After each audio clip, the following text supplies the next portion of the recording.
Hi, my name is Reets. Thank you for joining me for a cozy bedtime story.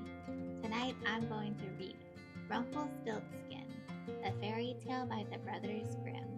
Don't forget to like, subscribe, and let me know what stories you would like to hear next. Sweet dreams!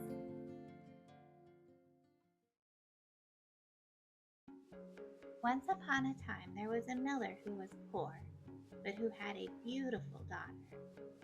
Now it happened that he got into a conversation with the king, and to make an impression on him, he said, "I have a daughter who can spin straw into gold." The king said to the miller, "That is an art that I really like. If your daughter is as skillful as you say, then bring her to my castle tomorrow, and I will put her to the test." When the girl was brought to him, he led her into a room that was entirely filled with straw.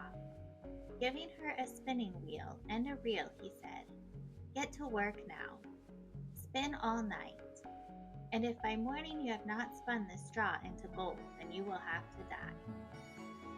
Then he himself locked the room, and she was there, all alone. The poor miller's daughter sat there, and for her life she did not know what to do. She had no idea how to spin straw into gold. She became more and more afraid, and finally began to cry. Then suddenly the door opened. A little man stepped inside and said, "Good evening, Mistress Miller. Why are you crying so?" "Oh," answered the girl, "I am supposed to spin straw into gold, and I do not know how to do it." The little man said, "What will you give me if I spin it for you?" "My necklace," said the girl. The little man took the necklace, sat down before the spinning wheel, and whir, whir, whir, 3 times pulled, and the spool was full. Then he put another one on, and whir, whir, whir, 3 times pulled, and the second one was full as well. So it went until morning, and then all the straw was spun, and all the spools were filled with gold. At sunrise the king came, and when he saw the gold he was surprised and happy, but his heart became even more greedy for gold. He had the miller's daughter taken to another room filled with straw. It was even larger, and he ordered her to spin it in one night if she valued her life. The girl did not know what to do, and she cried. Once again the door opened and the little man appeared. He said, "What will you give me if I spin the straw into gold for you?" "The ring from my finger," answered the girl.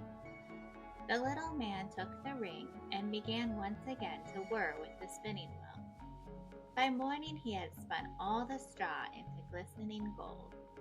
The king was happy beyond measure when he saw it, but he still did not have his fill of gold. He had the miller's daughter taken to a still larger room filled with straw and said, "Tonight you must spin this too. If you succeed, you shall become my wife." He thought, "Even if she is only a miller's daughter, I will not find a richer wife in all the world."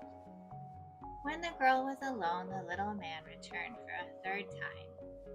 He said, "What will you give me if I spin the straw this time?" "I have nothing more that I could give you," answered the girl. "Then promise me, after you are queen, your first child." Who knows what will happen, thought the miller's daughter, and not knowing what else to do, she promised the little man what he demanded. In return, the little man once again spun the straw into gold. When in the morning the king came and found everything he desired, he married her, and the beautiful miller's daughter became queen. A year later she brought a beautiful child to the world. She thought no more about the little man, but suddenly he appeared in her room and said, "Now give me that which you promised." The queen took fright and offered the little man all the wealth of the kingdom if he would let her keep the child. But the little man said, "No, something living is dearer to me than all the treasures of the world." Then the queen began lamenting and crying so much that the little man took pity on her and said, "I will give you 3 days' time. If by then you know my name, then you shall keep your child." The queen spent the entire night thinking of all the names she had ever heard. Then she sent a messenger into the country to inquire far and wide what other names there were. When the little man returned the next day, she began with Caspar, Melchior, Bowser, and said in order all the names she knew. After each one, the little man said, "That is not my name." The second day, she sent inquiries into the neighborhood as to what names people had. She recited the most unusual and most curious names to the little man. "Is your name perhaps Beestrip, or Mutton Calf, or Leg String?" But he always answered, "That is not my name." On the third day, the messenger returned and said, "I have not been able to find a single new name. But when I was approaching a high mountain in the corner of the woods, there where the fox and the hare say good night, I saw a little house. A fire was burning in front of the house, and an altogether comical little man was jumping around the fire, hopping on one leg and calling out, 'Today I'll bake, tomorrow I'll brew, then I'll fetch the queen's new child. It is good that no one knows. Rumpelstiltskin is my name.' You can imagine how happy the queen was when she heard that name.